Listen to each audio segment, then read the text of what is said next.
What next for William Samoei Ruto and his brigades from the larger Mount Kenya region after Raila Odinga's massive reception in the region yesterday? That's the question which most Kenyans are currently asking.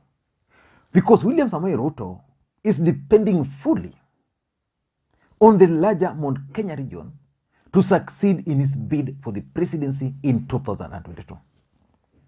The other fact is that William Ruto's allies from the region have been using anti-Raila Odinga's sentiments to win the support of the region.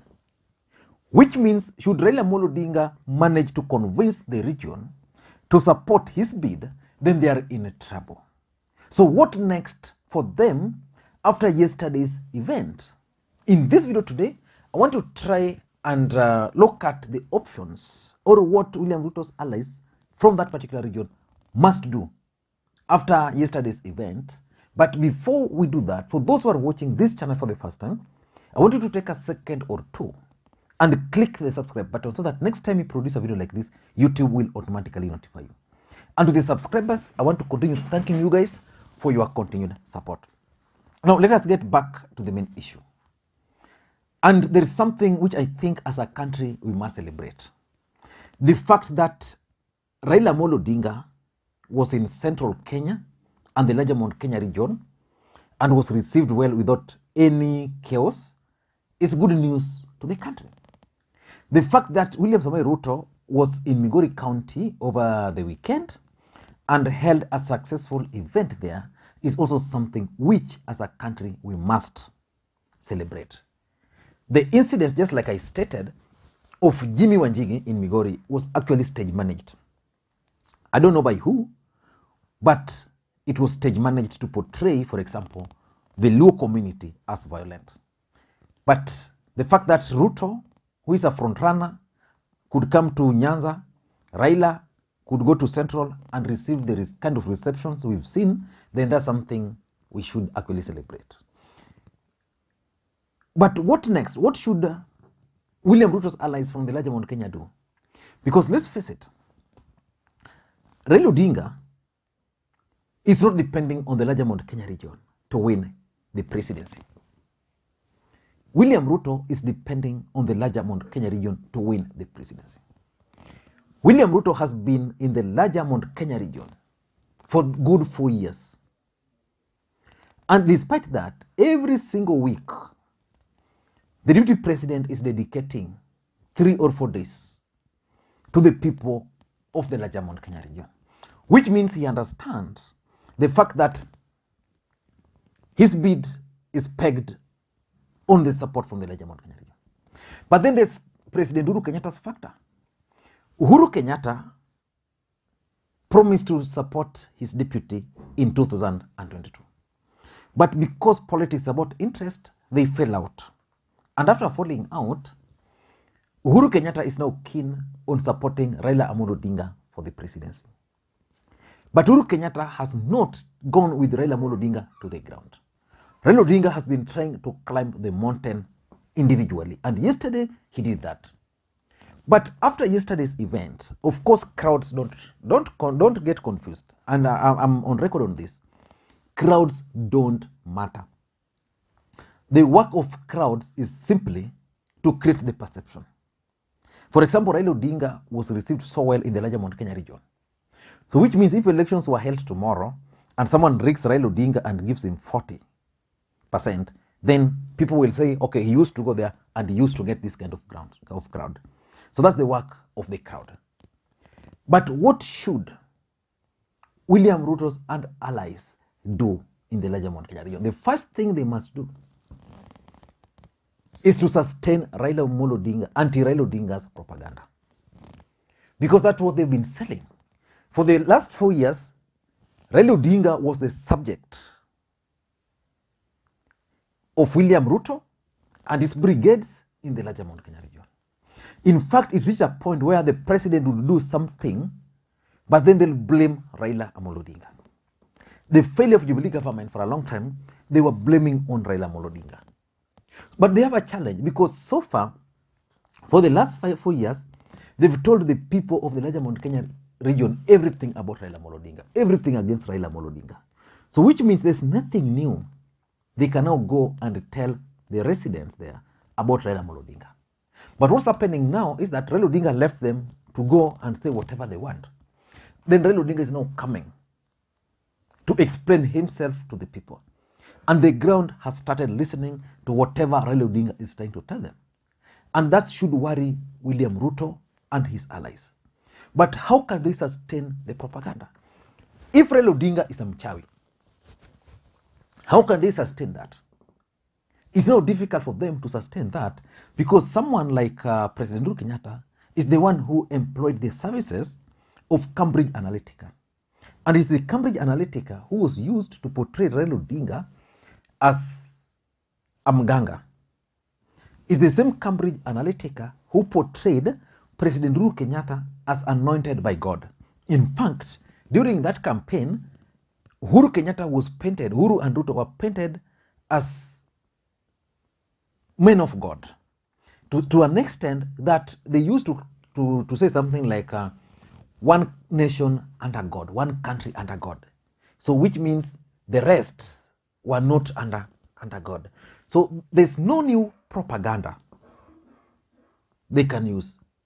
And the sad news for them is that people who are responsible for this propaganda are now coming out. Kiraitu Murungi was out the other day claiming that it's them who told the people that Raila Odinga is bad, but now Raila Odinga is good. So it's going to be very difficult, but they must find a way of sustaining anti-Raila Odinga propaganda. Remember, Raila Odinga is also now going out and explaining himself to the people. These guys are saying, I'm a mganga, okay? He's telling the people. So that's something which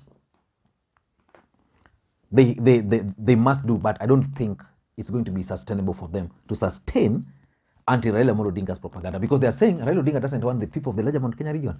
If you listen to Raila Odinga, in his trip yesterday, they were like, Raila supported Kibaki. Of course, Ruto supported Uhuru, but who supported who first?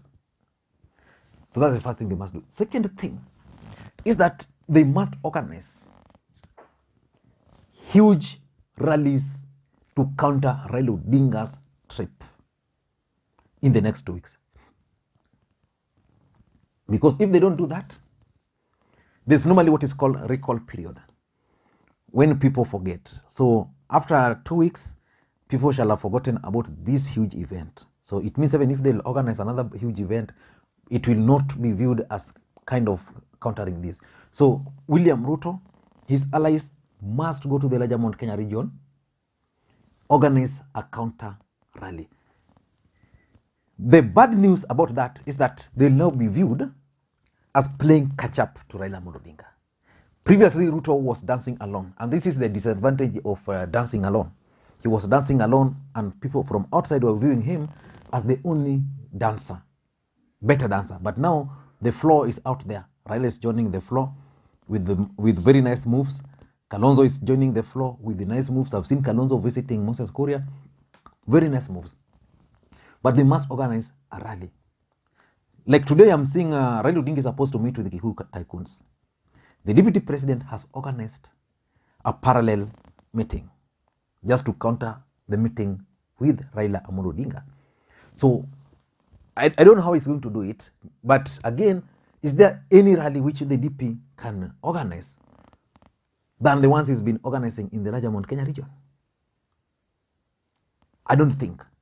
But the fact is, they must organize rallies to counter these ones. Because yesterday's event actually shocked everybody, me included. I knew Raila was going to go to central Kenya.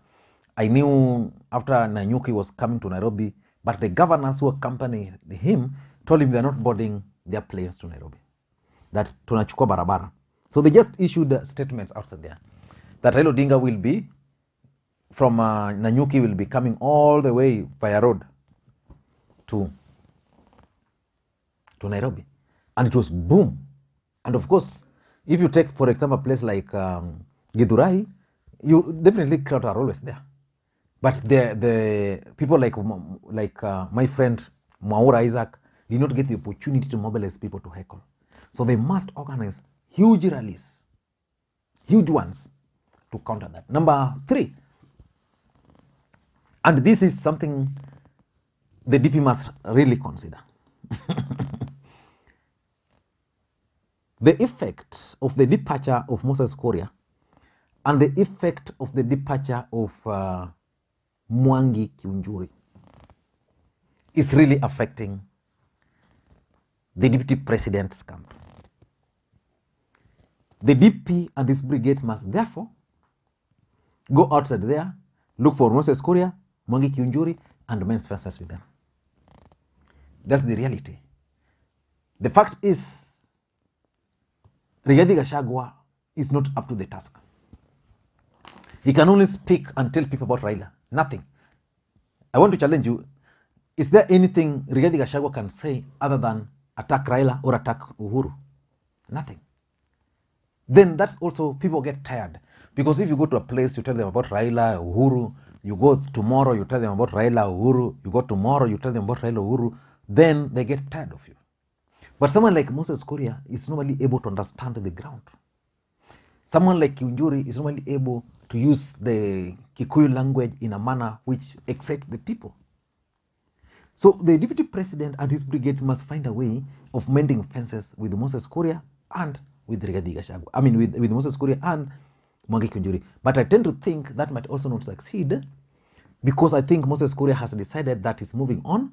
And of course, the fact that these other guys had started attacking them, and not forgetting the fact that there's a slim chance that Moses Kuria is actually at Trojan horse. But the best thing for them is to reach out to Moses Kuria, reach out to Rigathi, to Mwangi Kiunjuri, so that they work together. And I was reading somewhere that the DP is now willing to work with these small parties, something which he was opposed to. I don't know. And number 4, the 4th thing they must do is that hustler narrative. I've maintained here that if there's anything, there's one thing which the DP missed, is the idea of doing away with hustler narrative. The hustler narrative was a good phrase, a good campaign strategy for them. But they started it long, and Kenyans were getting tired of it, and again they could not really provide an explanation. But they must revive the hustler narrative. This bottom-up nonsense, they must throw it away. That bottom-up approach, it's not selling. Yeah, it's not selling. Who does not start from below? Who? If you look at the stories of each and every family, they began from somewhere. Be it the rich family, be it the Coca-Cola family, be it the Nissan, be it the Toyota family, be it even the Kenyatta family. They started from somewhere. But the fact that we have hustler versus dynasties, and majority are poor, Kenyans were really relating to the hustler narrative. So I tend to believe that they must go back to that hustler narrative. The only problem with that narrative is that even in their camp, there are dynasties. You take someone like Susan Kihika, someone like Kositany, so many of them. And again, these dynasties are the guys with the money. How do you fight them? That would mean that you're actually fighting. And the wealth of any country is normally in the hands of a few. And these few are the dynasties. But he must figure out how he's going to advance the hustler narrative, while at the same time advancing the bottoms-up approach without affecting the dynasties. And lastly, is the Jubilee failures. Can William Ruto succeed in running away from Jubilee failures? At some point, he had succeeded in convincing the people that Jubilee failed because of Raila Odinga. And Raila Odinga had actually started carrying that burden. The best strategy for the DP is to continue exploiting the Jubilee failures. But how can he exploit the Jubilee failures without being tagged along? Because he has been the deputy president of the Republic of Kenya all this time. Because already he has his party, the UDA, which is now distinct from Jubilee, and people like Kanini Kega and the rest are in Jubilee. So on the ground, he must point out the Jubilee failures. But how will they manage to run away from Jubilee failures, by the way? That's something which I still don't understand, but he can highlight Jubilee failures. Because the truth of the matter is that Kenyans are really bitter with the fact that Jubilee failed, but not because of anything. Jubilee failed in the first term. Uhuru Kenyatta is just trying to fix things. And from all indications, Uhuru Kenyatta has started fixing things. You can't say that Jubilee is not constructing roads while roads are there.